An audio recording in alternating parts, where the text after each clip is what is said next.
রাজ্য সম্পাদক মণ্ডলীর অন্যতম সদস্য কমরেড রতন সাহা,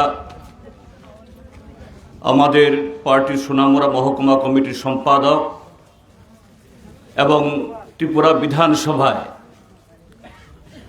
আমাদের উপ দলনেতা কমরেড শ্যামল চক্রবর্তী, আরও অন্যান্য নেতৃবর্গ এবং আজকের এই কর্মসূচিতে আপনারা যারা নানা ধরনের প্রতিবন্ধকতা বাধা মারিয়ে সাহস ভরে এখানে এসেছেন, শ্রদ্ধাভাজন অভিভাবক অভিভাবিকা মণ্ডলী, মায়েরা বোনেরা, মুরব্বীগণ এবং যুব বন্ধুগণ, দূর থেকেও যারা আমাদের বক্তব্য শুনছেন,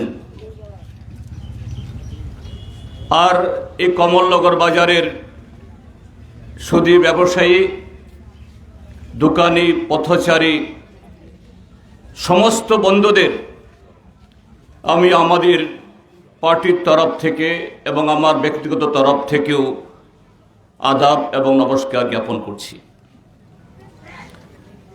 আজকের এই কর্মসূচির উদ্দেশ্য কি? আমার আগের দুজন বক্তা,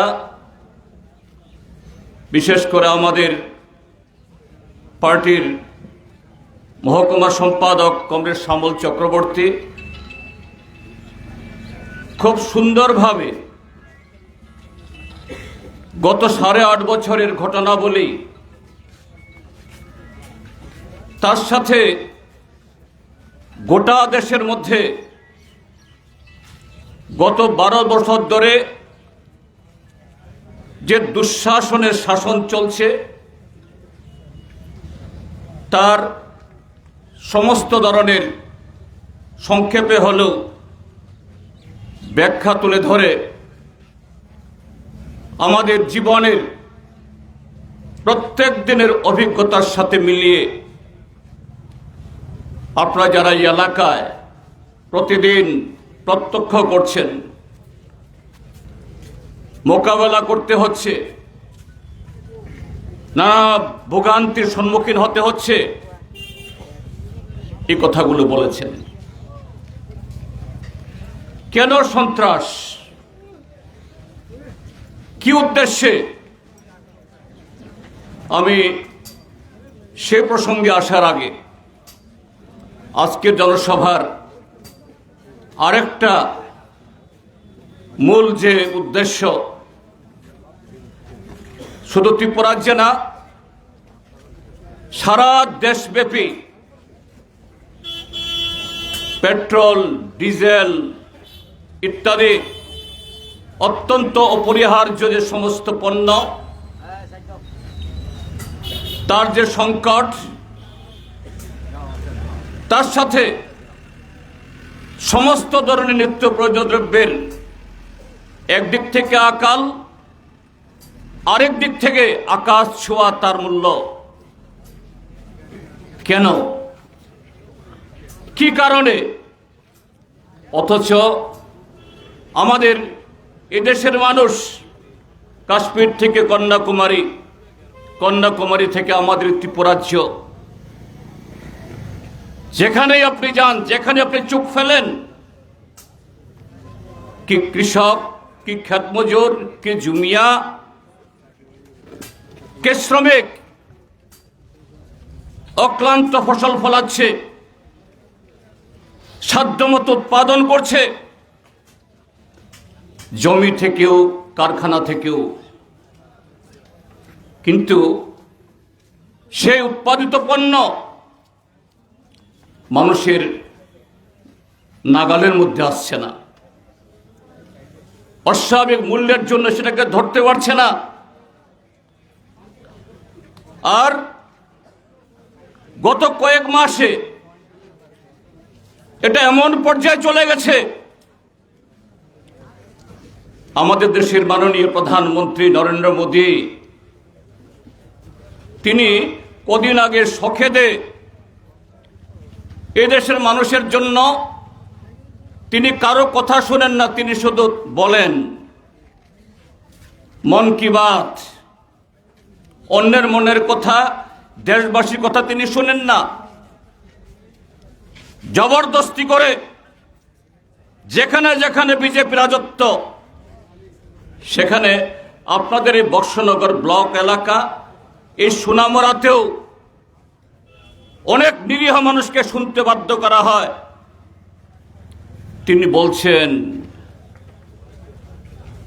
আগামী দিন আপনারা তেল কম খাবেন, সোনা কিনবেন না, বিদেশে যাবেন না, গাড়ি ঘোড়া চড়বেন না। কি ভালো কথা। এদিকে বলছেন বিকশিত ভারত, আত্মনির্ভর ভারত। ভারতবর্ষ এই পৃথিবীর বুকে শুধু চতুর্থ অর্থনীতি না, অর্থনীতির ক্ষেত্রেতে এই ভারত বিশ্বগুরু হয়ে গেছে। পৃথিবীর তাবর তাবর দেশের রাষ্ট্রপ্রধানরা নাকি আমাদের দেশের প্রধানমন্ত্রীর কাছ থেকে সলা নেন, পরামর্শ নেন কিভাবে এ দেশ একেবারে রকেট গতিতে এগোচ্ছে, যা আমাদের বাস্তব জীবনের অভিজ্ঞতায় আপনি চাষা, ভূষা, কৃষক, শ্রমিক, যুবক, তার সাথে সে অভিজ্ঞতা মোটেই মেলে না। আর এই ক্ষেত্রেতে যেটা বললাম, এই গত কয়েক মাসে এটা কোন জায়গায় চলে যাচ্ছে, এটা কোথায় গিয়ে শেষ হবে, আমরা দেশের মানুষ আমরা কল্পনা করতে পারছি না। কেন এগুলি হলো? আমাদের দেশে নিত্য প্রয়োজনীয় দ্রব্য তার প্রয়োজন অনুসারে তার উৎপাদন হয় না তা নয়। পর্যাপ্ত পরিমাণে খাদ্যশস্য থেকে শুরু করে এটা ঔষধ হোক, কৃষকদের সার হোক, কীটনাশক হোক, সবকিছুতে আমাদের দেশের মধ্যে সে উৎপাদনের সুযোগ সেখানে আছে। কিন্তু এটা উৎপাদিত হলেও কেন সেটা আমরা ধরতে পারছি না? কেন কৃষক বা সাধারণ মানুষ তার প্রয়োজন অনুসারে ব্যবহার করতে পারছে না? এর কারণ তো এই কমলনগরের দোকানদার, এটা মুদি দোকানদারই হন, স্টেশনারি মালের দোকানদারই হন, অন্য বাজে মাল বা যে কোনো কিছুর যারা এখানে খুচরা বিক্রেতা, তারা যেই হন,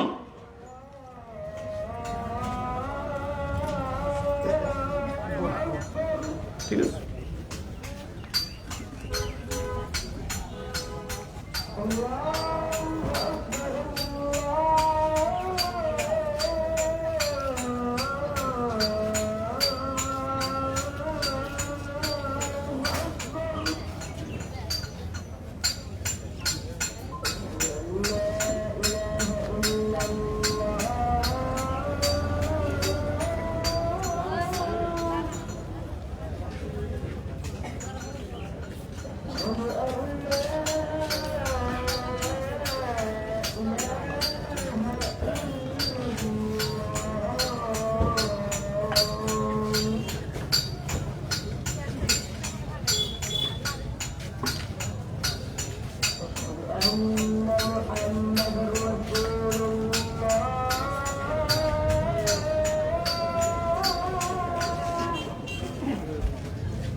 এখানকার যারা ব্যবসায়ী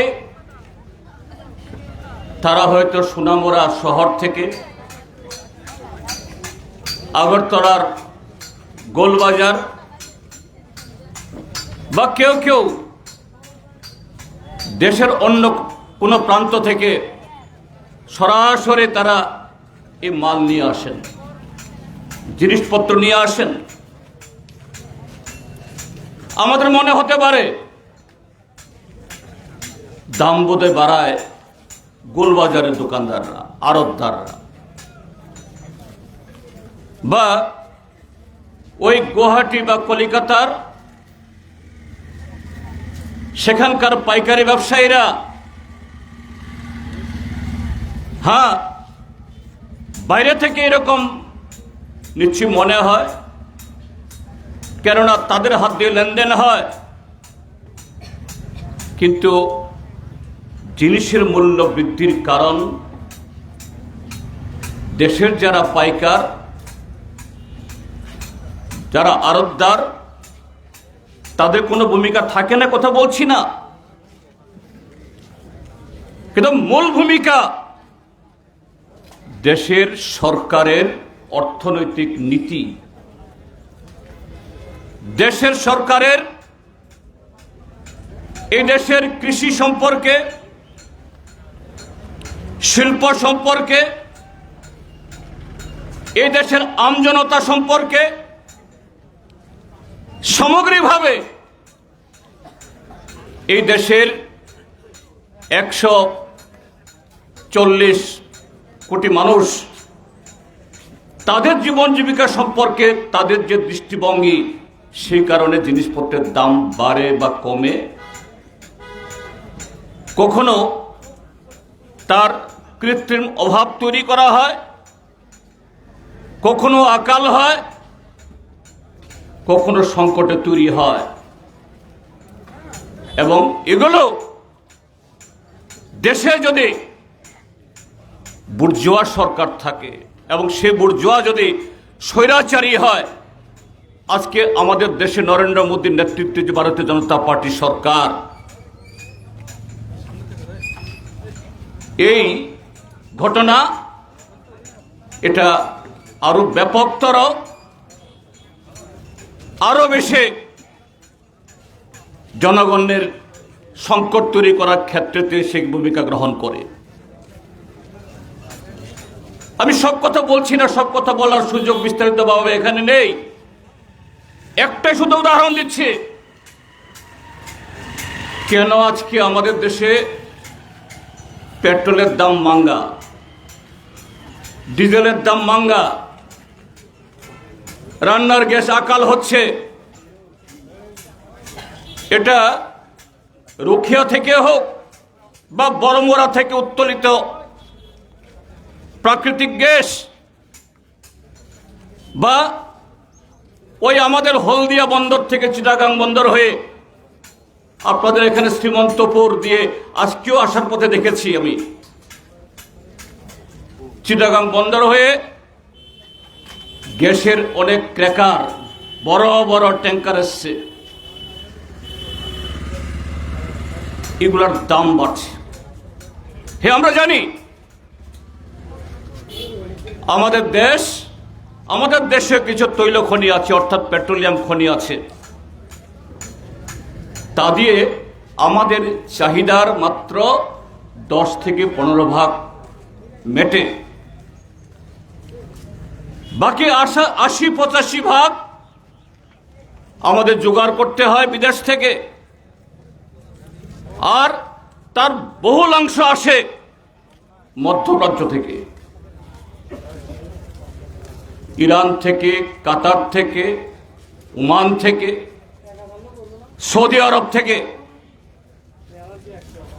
তো স্বাভাবিক বিদেশ থেকে এরকম অশোধিত তেল নিয়ে এসে এখানে তার শোধন করে পেট্রোল, ডিজেল, কেরোসিন, মোবিল, সার, আলকাত্রা ইত্যাদি তৈরি হয়।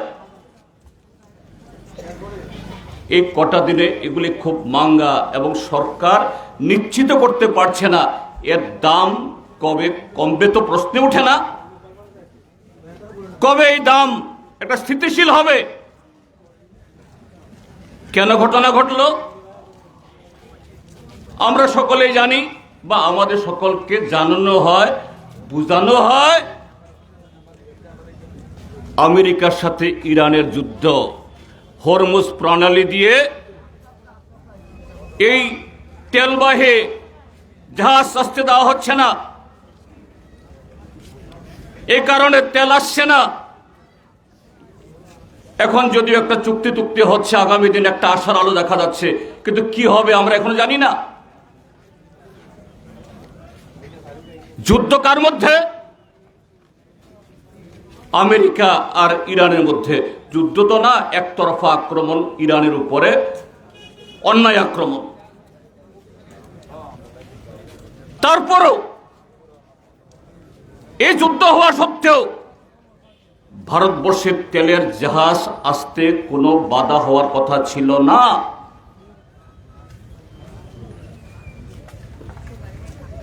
সোশ্যাল মিডিয়াতে, টেলিভিশনে, পত্রিকায়, হাতের মুঠোর মধ্যে এখন সারা পৃথিবীর খবর পাওয়া যায়। সে খবর আসছে চীন আমাদের দেশ থেকে বহুগুণ বেশি তারা এই মধ্যপ্রাচ্যের তেলের উপর নির্ভরশীল, তারা তেল ব্যবহার করে। পাকিস্তান তারা তেল ব্যবহার করে, বাংলাদেশও তেল ব্যবহার করে। কিন্তু চীনের এই তেলের সংকট হয়নি, পাকিস্তানের তেলের সংকট হয়নি, তাদের জাহাজ আটকানো হয়নি, ভারতের জাহাজ আটকানো হচ্ছে। কেন? আপনারা জানেন, গত ফেব্রুয়ারি মাসের 28 তারিখে একতরফা আমেরিকা এবং ইসরায়েল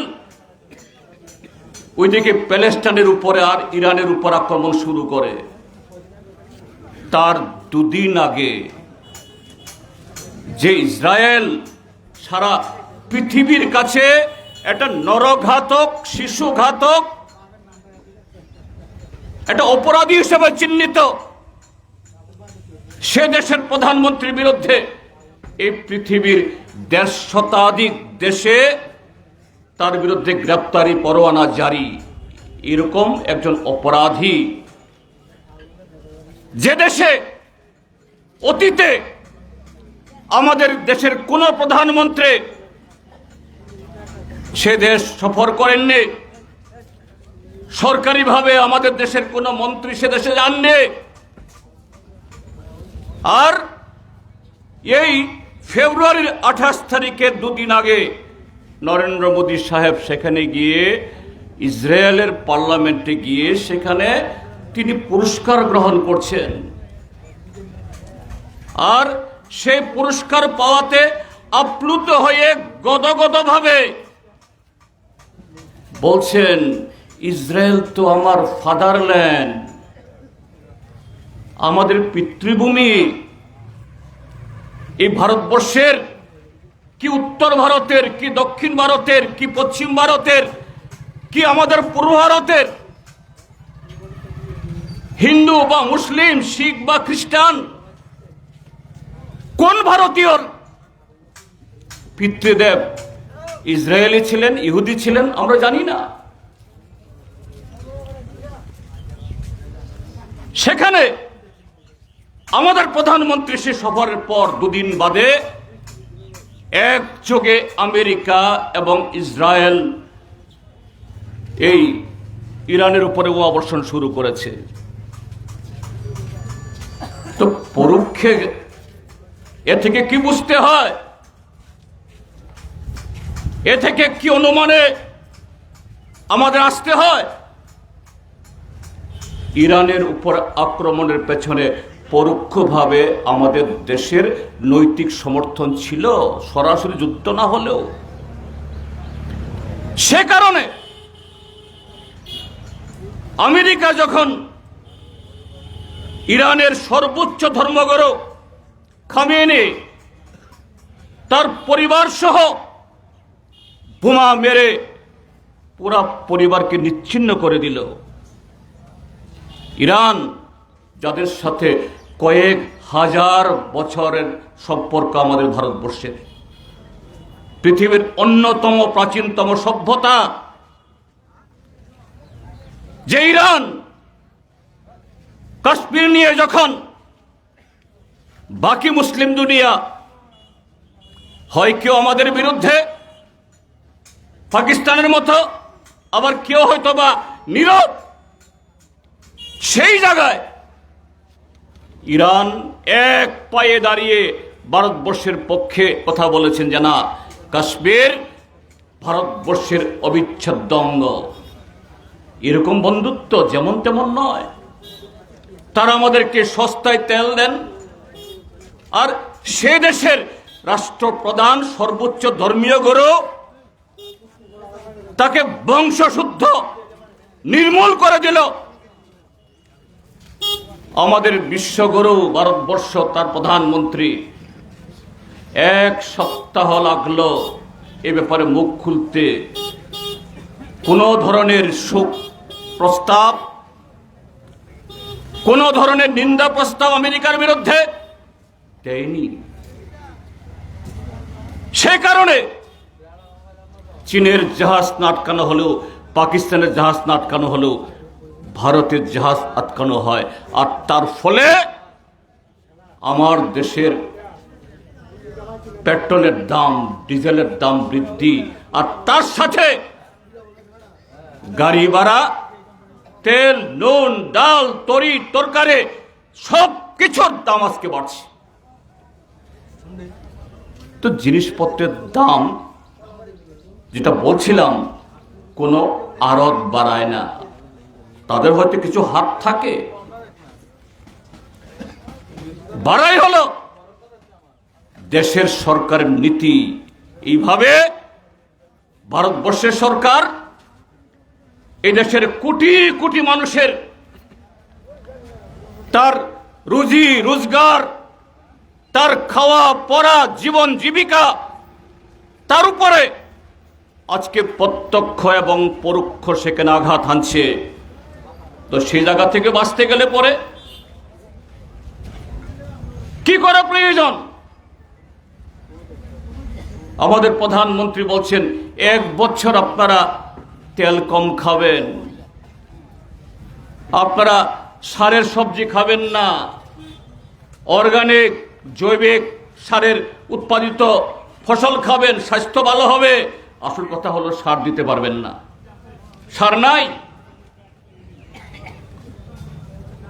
আপনারা বিলাস বেসন করবেন না।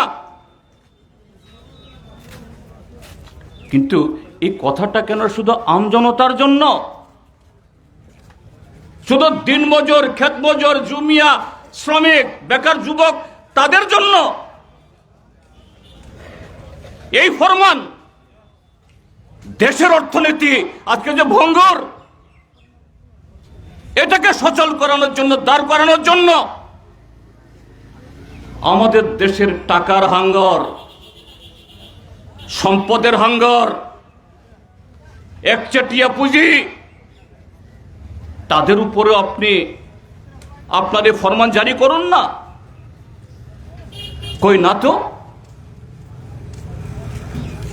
আমদানির আদানি আম্বানি এদের কাছ থেকে ট্যাক্স আদায় করুন না, কিন্তু করছে না। উল্টো আমরা কি দেখছি?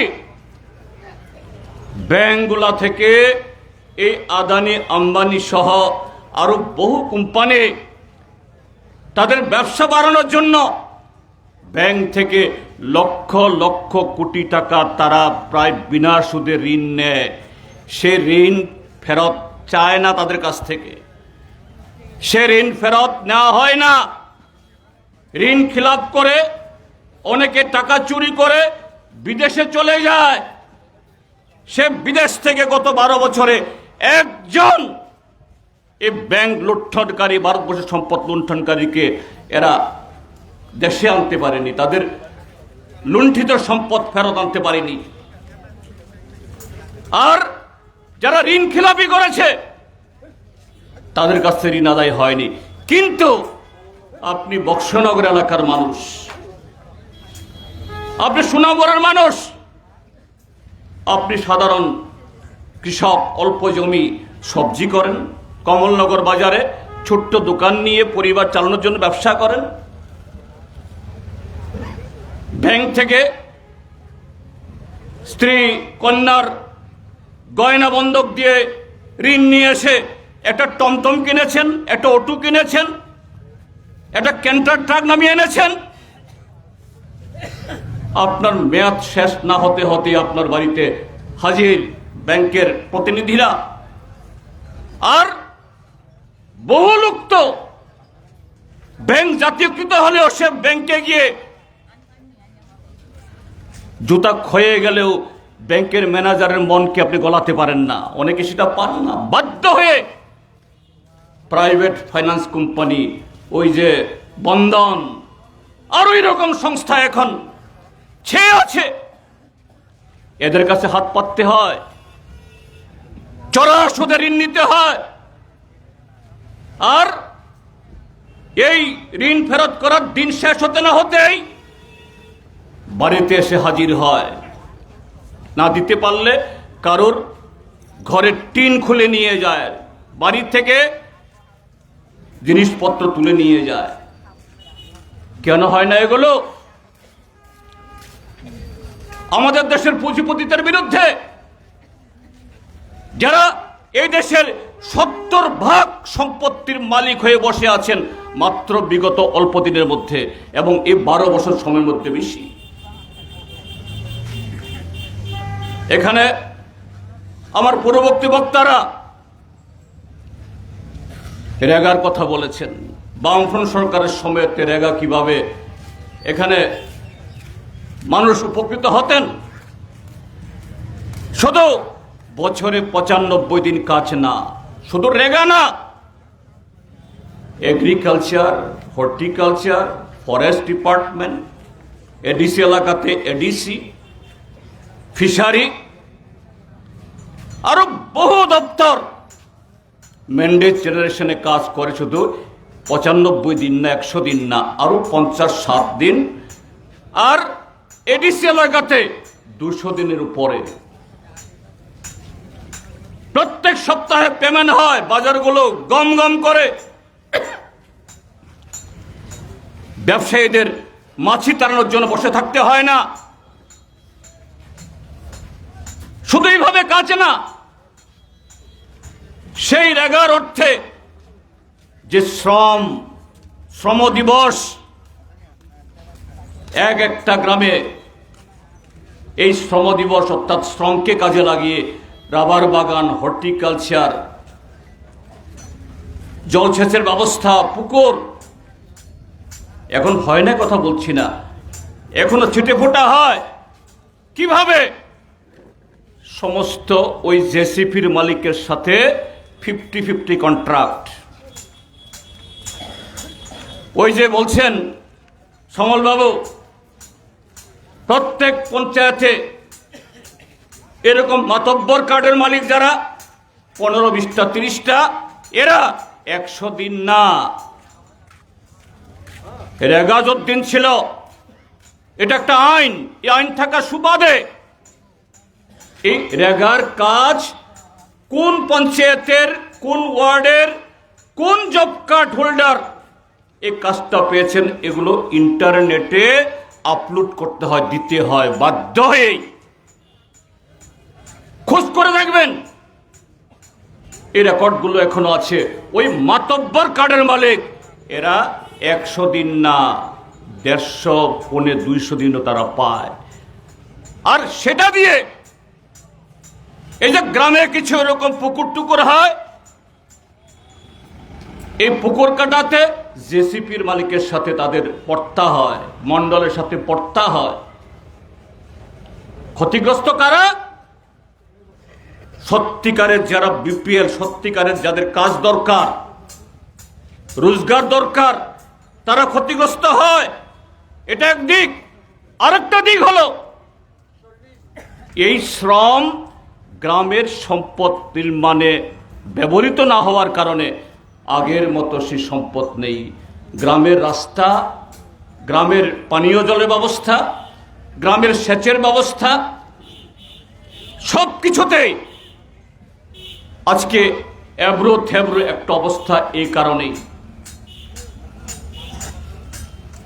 এগুলোর বিরুদ্ধে মানুষ কথা বলছে, প্রত্যেকটা মানুষ ক্ষুব্ধ।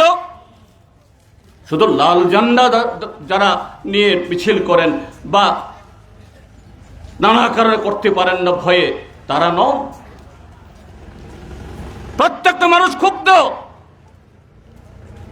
কাজে সে ক্ষুব্ধ মানুষ স্বতঃস্ফূর্ত ভাবেও যেমন প্রতিরোধ করে, প্রতিবাদ করে। এটা লক্ষ্য করছেন বিগত 8 বছরে 365 দিন বছরে আমরা বিধানসভায় প্রশ্ন তুলে দিয়েছি যে গত বছর এত তারিখ থেকে এত তারিখ, এত দিনের মধ্যে ত্রিপুরাজ্যে কটা রাস্তা রুখো হয়েছে। কোথাও জলের জন্য, কোথাও সেচের জন্য, কোথাও মজুরের দাবিতে, কোথাও হসপিটালের ডাক্তার নার্সের দাবিতে, কোথাও স্কুলের মাস্টারের দাবিতে। দেখা যায় 365 দিনের চেয়ে বেশি। একই দিনে উত্তরের, দক্ষিণের, সিপাহীজলা, বিভিন্ন জেলা মিলে 3, 4, 5 জায়গাতে বিক্ষোভ। সর্বত্র লাল ঝান্ডা দিয়ে, সর্বত্র কোন রাজনৈতিক দলের ঝান্ডা নিয়ে করছে তা নয়। মানুষ, প্রতিবাদী মানুষ তার রাস্তায় নেমে আসছেন। এখন সেই স্বতঃস্ফূর্ত প্রতিবাদ যদি সংগঠিত হয়, সংহত হয়, ঐক্যবদ্ধ হয়, সরকারের এই কায়েমি স্বার্থ গত 8.5 বছরের এই লুটের রাজত্ব, লুটের পাহাড় থাকবে না, বন্ধ হয়ে যাবে। কাজে ভারতীয় জনতা পার্টি যারা মিথ্যা প্রতিশ্রুতি, ভিশন ডকুমেন্ট, প্রথম বছরে 50,000 চাকুরি, তারপরে 4 বছরে আরো 6.5 লক্ষ চাকুরি, প্রথম মন্ত্রিসভায় 100 দিনের জায়গাতে 200 দিনের রেগা, 170 টাকার মজুরি 340 টাকা হবে, কর্মচারীদের বেতন দ্বিগুণ, 2.5 গুণ হবে। এই রাজ্যে যেমন বলেছে এরকম অসংখ্য প্রতিশ্রুতি দিয়েছে, সারা দেশেও 2014 সাল থেকে কি বলা হয়নি? আজকে দিন আয়েগা।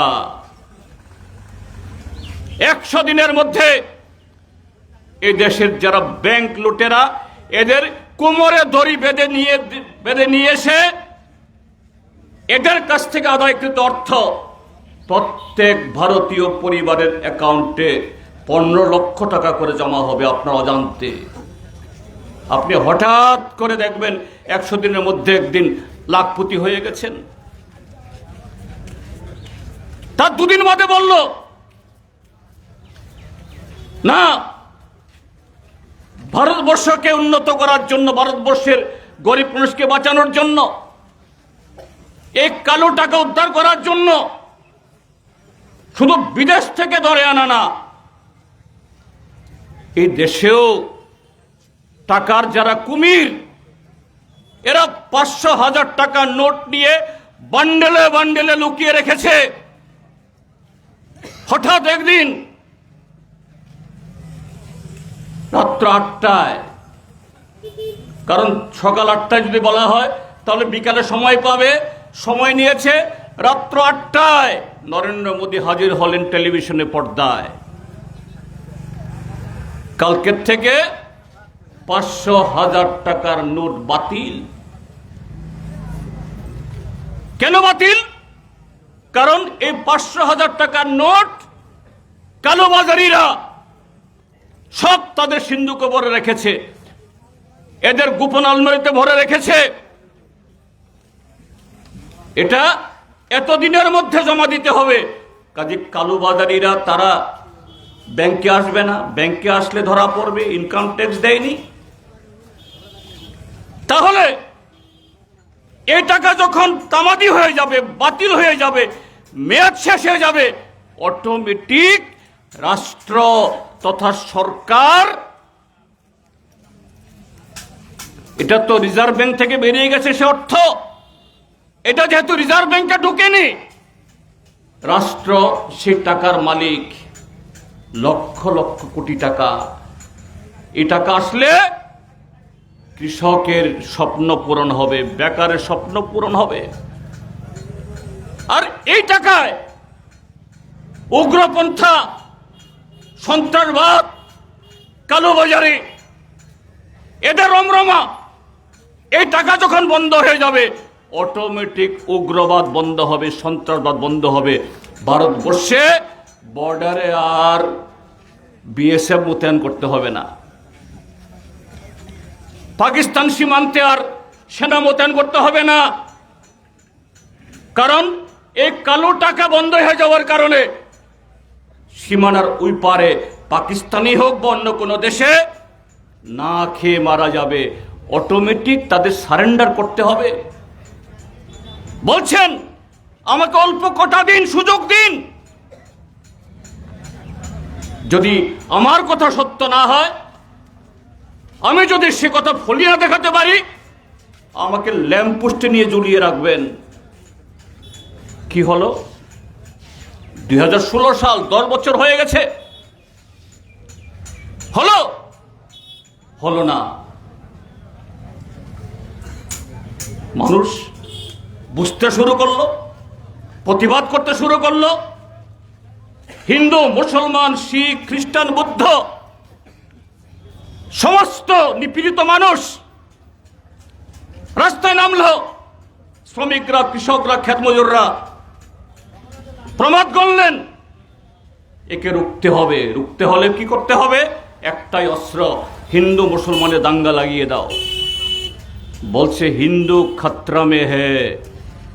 তো ভারতবর্ষে এত বছর মোগলরা ছিল, পাঠানরা ছিল, ব্রিটিশরা 250 বছর ছিল, হিন্দু খতরা হয়নি? কংগ্রেস 55 বছর দেশ শাসন করলো, হিন্দু খতরা মে হয়নি? আর আজকে দেশের প্রধানমন্ত্রী হিন্দু, সুপ্রিম কোর্টের সর্বোচ্চ বিচারপতি হিন্দু, সেনাপতি হিন্দু, ভারতবর্ষের মাত্র 1-2 রাজ্য বাদে সব রাজ্যের মুখ্যমন্ত্রী হিন্দু, বিজেপি হোক বা অন্য দলের। আজকে কেন হিন্দু খতরা মে হলো? আজকে কেন হিন্দু বিপদে পড়ল? তার দায়ী কে? আসল কথা, হিন্দুও খতরা মে নয়, মুসলিমও খতরা মে নয়। খতরা মে হলো আরএসএস, ভারতীয় জনতা পার্টি, যারা বিভাজনের রাজনীতি করে, হিন্দু মুসলমানে ভাগ করে দেশ শাসন করতে চায়, তারা খতরা মে। কাজে হিন্দু মুসলমান ওই গোরক্ষক সমিতি বানাও, গোমাংসের নামে মিথ্যা গুজব ছড়াও, এইভাবে রাজনীতিকে কলুষিত করে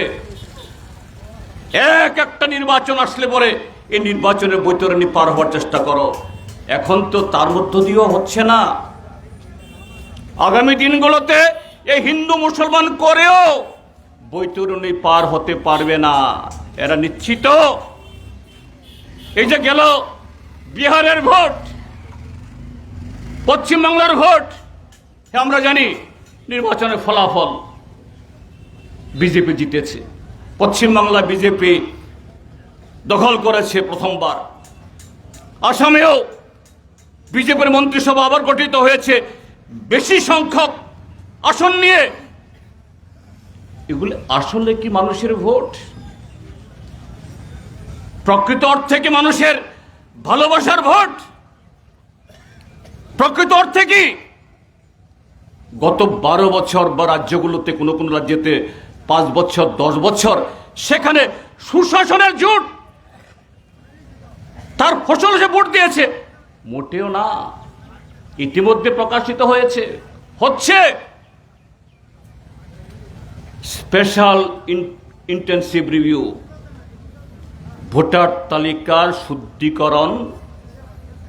এই শুদ্ধিকরণের নামে যারা বিজেপির সমর্থক নন, হিন্দু হোক বা মুসলমান হোক, লাখে লাখে তাদের নাম কেটে দাও, তাদের নাম বিতর্কিত বলে ঝুলিয়ে দাও। এরা ভোট কেন্দ্রে যেতে পারবে না। আর যদি ধর্মীয় সংখ্যালঘু হয়, মুসলমান হয়, বাংলা ভাষা বললেই বাংলাদেশি। এইভাবে বিহার জবরদখল করেছে, পশ্চিমবাংলা জবরদখল করেছে, আসাম জবরদখল করেছে। এটা মানুষের প্রকৃত রায় নয়। এটা হলো ভারতীয় জনতা পার্টির এই নির্বাচনকে ভারতবর্ষের সমস্ত সাংবিধানিক প্রতিষ্ঠান ওই নির্বাচন কমিশনকে বগল দাবা করে, এর সাথে সিবিআই, ইডি আরো নানা প্রতিষ্ঠানকে ব্যবহার করে এই ক্ষমতা দখল করেছে। আর ক্ষমতা দখল করার পরও শেষ হয়নি। পরবর্তী সময়েতে টাকা দিয়ে কিনে অন্য দল ভাঙিয়ে সরকার করছে। তার বিরুদ্ধে মানুষ যখন একটু ঐক্যবদ্ধ হতে পারে, একটু সচেতন হয়। আপনারা দেখেছেন 2024 ইংরাজের লোকসভা কি স্লোগান তুলেছিল? আব কি বার 400 পার। বিজেপি একাই 370। মোদি হ্যাঁ তো মুমকিন হে। মোদির মুখ দিয়ে কোনো কথা শব্দ বের হওয়া মানে হলো এটা ব্রহ্মবাক্য। আগুন, আগুনে হাত দিলে আঙ্গুল পোড়া যায়। আগুন, এটা হবেই। আমরা বামপন্থীরা, অন্যান্য ধর্মনিরপেক্ষ দল,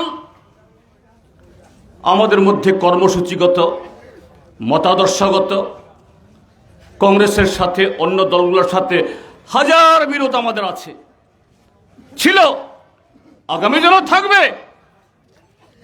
আমরা যখন বুঝালাম যদি দেশে গণতন্ত্রই না থাকে, সংবিধানেই না থাকে, ভোট ব্যবস্থাটা তুলে দেবে নরেন্দ্র মোদী, অমিত শাহরা। ঐক্যবদ্ধ হন। 543টা কেন্দ্রের মধ্যে সব কেন্দ্রে সহমত হয়নি। মাত্র 400 থেকে 450 আসনে সহমত হয়েছে। 400 পার কেন, 300 পার হয়নি। 273টা আসন সংখ্যাগরিষ্ঠতা পায়নি, 240-এ থেমে গেছে। এই 240টার মধ্যেও নাই নাই করে 60 থেকে 70টা আসন জালিয়াতি ছাড়া জিতত না। তো নরেন্দ্র মোদীরা জানে হিন্দু মুসলমান করে আগামী দিন ক্ষমতায় আসা যাবে না, থাকা যাবে না। এদেশের শ্রমিকরা, ক্ষেতমজুররা, দিনমজুররা, যে সম্প্রদায়ের হোক, ধর্মাবলম্বী হোক, এরা নিজেদের অস্তিত্বের প্রশ্নেই ঐক্যবদ্ধ হবে। কাজে এক একটা রাজ্যে এক একটা কৌশল গ্রহণ করো। এসআইআর তো আছে, ইডি সিবিআই তো আছে, আর তার সাথে এই ত্রিপুরা রাজ্য হলো প্রথম থেকে সন্ত্রাস। সন্ত্রাস হলে মানুষ ঘর থেকে বেরোবে না। যেমন আজকেও আমার আগের বক্তারা বলছেন এই এলাকা সম্পর্কে আমার খুব ভালো জানা নেই। আমি জানি না আপনারা কোন কোন এলাকা থেকে লোক স্বতঃস্ফূর্তভাবে এখানে আসতে পেরেছেন, মিছিল অংশগ্রহণ করেছেন, গা দেখিয়েছেন, আমি জানি না। কিন্তু আমি ত্রিপুরা রাজ্যে বসবাস করে গত 8 বছর ধরে, 8.5 বছর ধরে দেখছি তাদের শাসন। বলুন তো, অতীতে যখন এখানে বামপন্থী সরকার ছিল বা অন্য দলের সরকারও ছিল, হ্যাঁ, কোন রাজনৈতিক দল কোন সভা করতে গেলে থানাকে একটু জানাতে হয়, পারমিশন নিতে হয়। কিন্তু ত্রিপুরা রাজ্যের মধ্যে এখন বিরোধী যে কোনো রাজনৈতিক দল, ভারতীয় জনতা পার্টি বাদে, কোথাও কোথাও তাদের সহযোগী ত্রিপুরা মাথা বাদে, তাদের কোনো পারমিশন নিতে হয় না। তারা আইনের ঊর্ধ্বে, সংবিধানের ঊর্ধ্বে, যখন তখন তারা তাদের কর্মসূচি প্রতিপালন তারা করতে পারে। কিন্তু সিপিআইএম এর পক্ষে পারমিশন ছাড়া দেওয়া হয় না, আর পারমিশন না নিয়ে করাও সম্ভব হয়ে ওঠে না। কেন? ত্রিপুরা রাজ্যে যেন বিরোধী দল নিষিদ্ধ, ইনকিলাব জিন্দাবাদ নিষিদ্ধ, গ্রামীণ যুবক, গ্রামীণ মানুষের কাজ চাওয়া নিষিদ্ধ, ভোট দেওয়ার অধিকার নিষিদ্ধ, অন্যায়ের বিরুদ্ধে কথা বলা নিষিদ্ধ। যখন তখন হামলা হবে, হামলাকারীদের কোনো বিচার হবে না।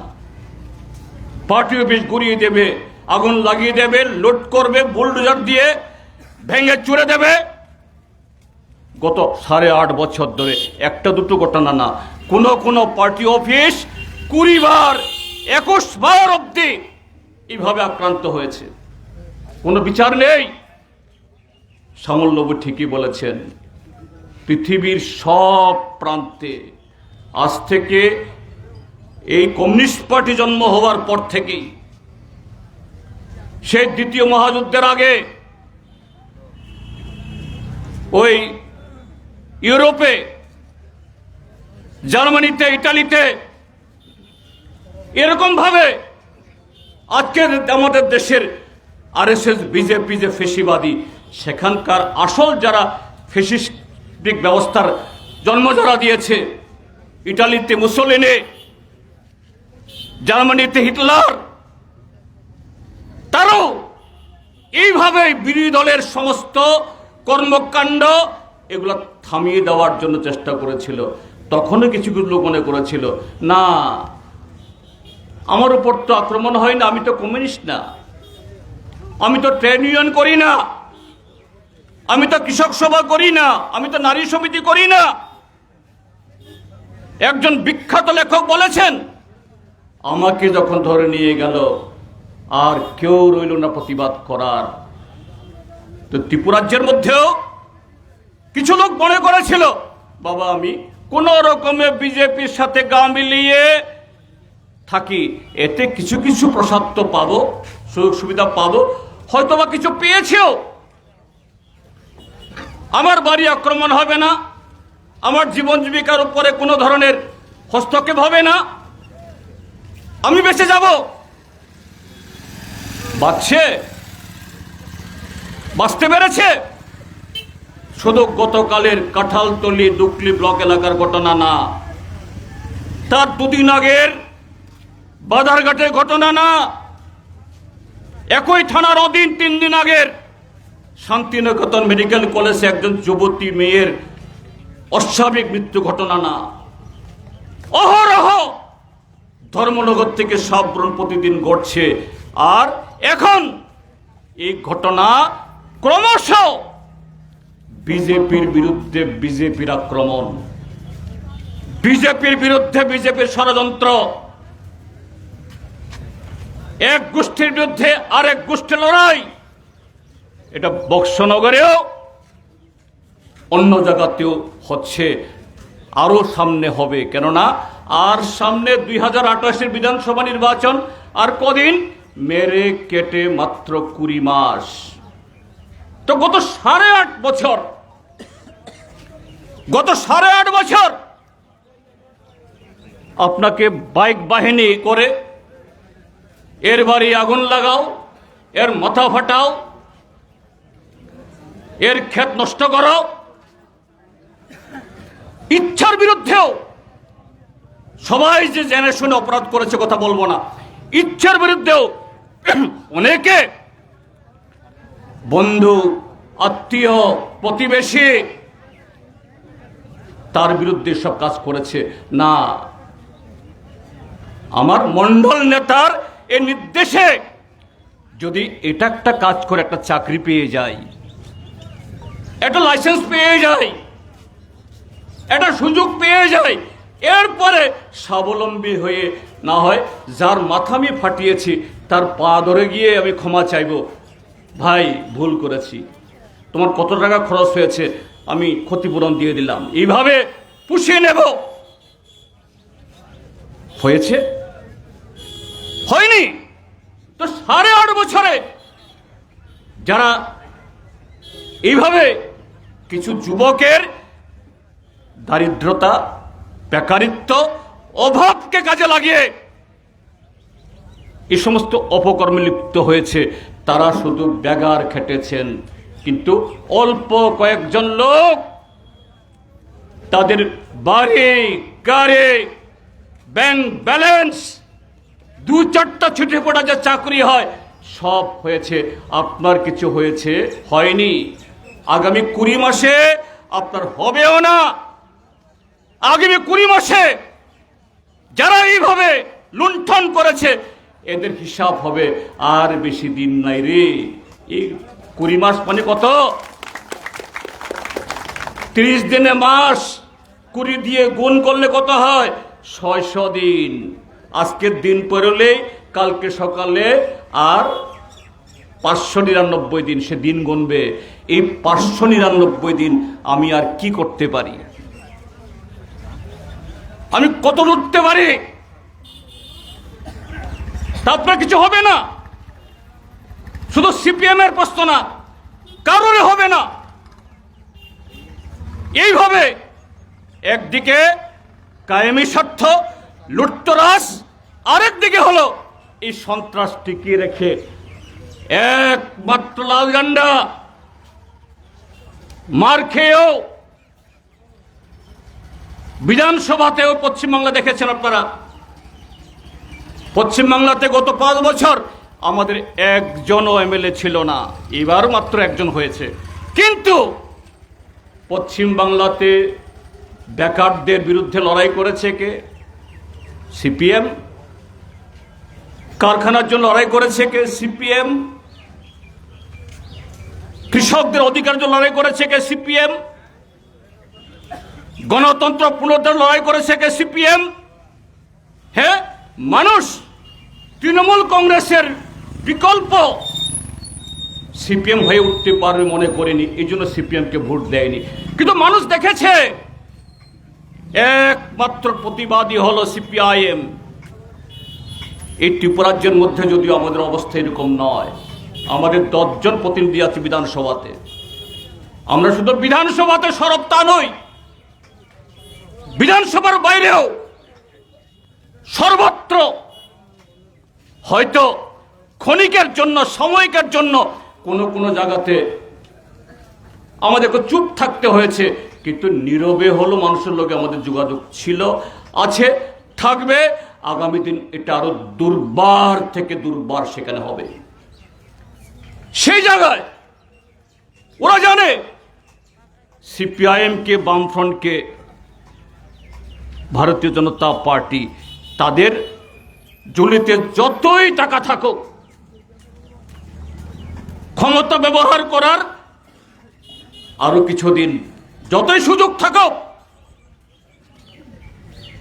ওই কেন্দ্রীয় সরকারে তাদের লোক থাকার কারণে ভীষণ ডকুমেন্টের মতো নতুন নতুন করে আবার প্রচারের ডালি নিয়ে আসবে। এই যে মোদী সরকারের 12 বছরের নামে ইতিমধ্যে নরেন্দ্র মোদী আর মানিক সাহার ছবি ছাপিয়ে বিলি করা শুরু করে দিয়েছে। 12 বছর একতা, উন্নতি ইত্যাদি ইত্যাদি, কিন্তু সমস্ত ক্ষেত্রে গিয়ে দেখুন এই দেশের অবস্থা কোথায় যাচ্ছে। কাজে তারা পারবে না, তারা জানে। এই কারণে ত্রিপুরাজ্যের মধ্যে শুরু থেকেই এরা অপকৌশল বা অন্যকে কাজে লাগিয়ে এই ত্রিপুরাজ্যের মধ্যে এখানকার বামফ্রন্টকে, সিপিএমকে দুর্বল করার তারা সুযোগ নিয়েছে। সে 2018-তেও আইপিএফ যদি না থাকতো, এনসি বর্মার দল যারা ত্রিপুরাল্যান্ডের নামে আওয়াজ তুলেছে, বলুন দেখি প্রথম বিজেপি সরকার হতো কিনা? আমরা তখনও বলেছি, হ্যাঁ এডিসি এলাকায় আরো উন্নয়ন দরকার, এডিসির হাতে আরো বেশি অর্থ দরকার, ক্ষমতা দরকার। কিন্তু ত্রিপুরাজ্যের ভৌগোলিক, সাংস্কৃতিক, সামাজিক আমাদের যে বিন্যাস, এই বিন্যাসে, এই গঠনে আলাদা একটা রাজ্য করার জন্য ভারতবর্ষের সংবিধানে সে আইন থাকলেও ত্রিপুরাজ্যে এটা অসম্ভব। মুমূর্ষ রোগী যার পেটের ভিতর বড় টিউমার থাকলে ডাক্তাররা অপারেশন করে, কিন্তু সব অপারেশন ডাক্তার করে না। যখন দেখা যায় যে অপারেশন করলে রোগী মারা যাবে, তখন বলে বাবা ওষুধ দিয়ে দিলাম, ওষুধে দেখুন যে কদিন বাঁচে, আর অপারেশন হলে পরে সে রোগী বাঁচবে না। তো ত্রিপুরাজ্যে এডিসির উন্নয়ন দরকার, কিন্তু অপারেশন না। এডিসির হাতে আরো ক্ষমতা, আরো অর্থ, ত্রিস্তর পঞ্চায়েতের মতো, ভিলেজ কমিটি, পঞ্চায়েত সমিতির মতো ব্লক পর্যায়ে, জেলা পরিষদের মতো জেলা পর্যায়ে করা দরকার। কিন্তু অপারেশন মানে হলো এডিসি মরবে, মারা যাবে। তো আজকে কি হয়েছে? সে আইপিএফটির নেই, তারাই আজকে তীব্রামথা। গত 21 সাল থেকে এই তীব্রামথার আবির্ভাব। গত 5 বছরে নাই নাই করে 6টা স্লোগান তুলেছে। কখনো বলেছে গ্রেটার ত্রিপুরাল্যান্ড, তারপরে বলেছে নো কম্প্রোমাইজ, এরপরে বলেছে ওয়ান লাস্ট ফাইট, এরপরে বলেছে কনস্টিটিউশন সলিউশন। সর্বশেষ গ্রেটার ত্রিপুরাল্যান্ড নাই, নো কম্প্রোমাইজ নাই, কনস্টিটিউশন সলিউশন নাই, এখন ত্রিপ্রাসা চিফ মিনিস্টার। আমার বিনয়ের সাথে প্রশ্ন, তীব্রামথার সমর্থক যদি আমার বক্তব্যকে শুনে থাকেন, এডিসিতে সেখানে চেয়ারম্যান ত্রিপ্রাসা না, চিফ এক্সিকিউটিভ মেম্বার ত্রিপ্রাসা না, এডিসি তো তীব্রামথার সমস্ত সদস্য ত্রিপ্রাসা। এখনো গত 5 বছরে কেন এডিসি কিছু হলো না? গত 5 বছর কি করেছে তারা? রাজ্য সরকারের প্রত্যেকটা দপ্তরে যে দুর্নীতি, তার সাথে কম্পিটিশন করে এডিসিও দুর্নীতি করেছে। এমডিসিদের বাড়ি হয়েছে, গাড়ি হয়েছে, কোটি কোটি টাকার মালিক হয়েছে সাধারণ ত্রিপ্রাসা। বামফ্রন্ট সরকার যাদের কাপড় পরিয়েছে, যাদের পেটে ভাত জুগিয়েছে, যাদের মাথায় ছানি দিয়েছে, এই ছানি খুলে নেওয়ার, কাপড় খুলে নেওয়ার এই অভাবে সমলবাবু বলেছেন 1.25 লক্ষ যুবক, শুধু না আমাদের হাতে যে তথ্য, শুধু ট্রাইবেল যুবক যুবতী প্রায় 1 লক্ষ, নন ট্রাইবেল ধরলে এটা 2 লক্ষের উপরে দেশের বাইরে।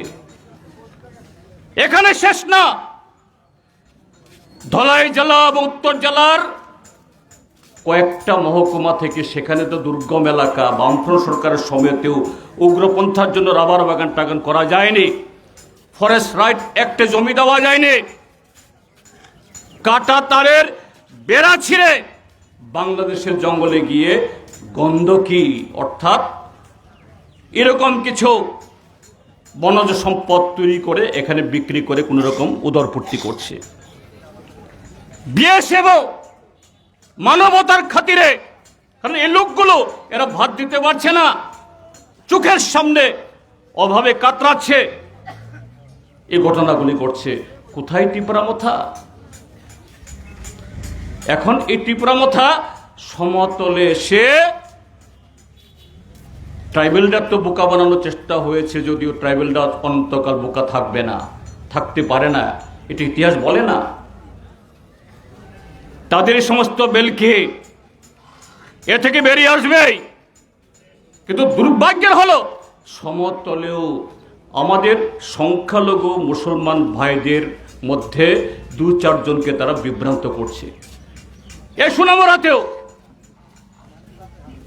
বলছে বিজেপির আক্রমণ থেকে আপনাদেরকে আমরা রক্ষা করব। আরে বিজেপিকে তো এনেছে তোমরা। ত্রিপুরাজ্যে আইপিএফটি মাথা না থাকলে তো বিজেপি সরকার হয় না, আর বিজেপি সরকার না হলে মুসলমানদের উপর আক্রমণ তো হওয়ার কথা না। কাজে তোমরা থাকলে বিজেপি থাকবে, আর বিজেপি থাকলে ত্রিপুরা কেন সারা দেশের সংখ্যালঘুরা আক্রান্ত হবে। কাজেই ধর্মীয় সংখ্যালঘু ভাই বোনেদের আমি বলছি, তীব্রমথার এই বিভ্রান্তিতে পা দেবেন না। এতে কি হবে? তীব্রমথা থাকা মানে হলো বিজেপি থাকা।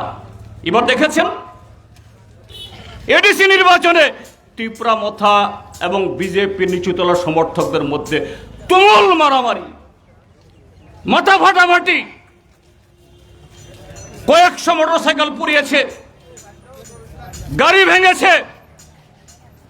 আমাদের মনে হয়েছিল বোধহয় ভোট শেষ হলে পরে তীব্রমথাকে হয় মন্ত্রিসভা থেকে বের করে দেবে, অথবা তীব্রমথা মন্ত্রিসভা থেকে বেরিয়ে আসবে, কেননা তাদের কোনো দাবি দাওয়া পূরণ হচ্ছে না। কিন্তু দেখেছেন ভোট গণনার 3 দিন বাদে বিজেপির যে মূল পরিচালক শক্তি আরএসএস, তার প্রধান মোহন ভাগবত আগরতলাতে মোহনপুরে এসে একটা অনুষ্ঠান করছে। সে অনুষ্ঠানের প্রধান অতিথিকে প্রদ্যুৎ মাণিক্য কিশোরের মাতা বিভু কুমারী দেবী। আমার বিনীত নিবেদন, শুধু যারা সিপিএম করেন, আক্রমণের কারণে বের হতে পারে না তারা না, অন্য সমস্ত অংশ মানুষকেও ভাবুন, এই ত্রিপুরাজ্য থেকে বিজেপি মাথাকে যদি আমরা হটাতে না পারি, আমাদের দেশের কেন্দ্রে যারা বসে আছে তাদেরও দুর্বল করা যাবে না। তাদেরকে অক্ষমতা থেকে হটানো, আমাদের দেশের মানুষের ভাগ্য পরিবর্তন করার যে আমাদের লড়াই, এটা সহজ হবে না। কাজেই আগামী 20 মাস এরাও গুনছে, আমরাও গুনব। আগামী 20টা মাস, 600 দিন আমাদের সামনে খুব গুরুত্বপূর্ণ। প্রত্যেকটা দিন হিসাব করে আপনার প্রতিবেশী, বন্ধু, আত্মীয়, স্বজন, সহপাঠী সবার কাছে যান, ঐক্যবদ্ধ করুন। এ রাজ্য থেকে, এই দুঃশাসনের শাসন থেকে যদি মুক্ত না করতে পারি, জিনিসপত্রের দাম কমবে না, বেকারি কমবে না, নৈরাজ্য কমবে না, শান্তি স্থাপন হবে না। সেই লক্ষ্যে আজকে আপনারা একটা দারুণ জনসভা করেছেন, সারা ত্রিপুরাজ্যের মানুষকে উৎসাহিত করবে। কিন্তু আজকের এই সভা যেন এখানে শেষ না হয়, এটা শুরু, এটা মাত্র শুরু। এই প্রতিজ্ঞা নিয়ে এগিয়ে যান, এই আহ্বান রেখে আবারও সকলকে আদাব, নমস্কার, খুলুমখা এবং হাম্বাই জানিয়ে আমার বক্তব্য শেষ করছি। ইনকলাব জিন্দাবাদ।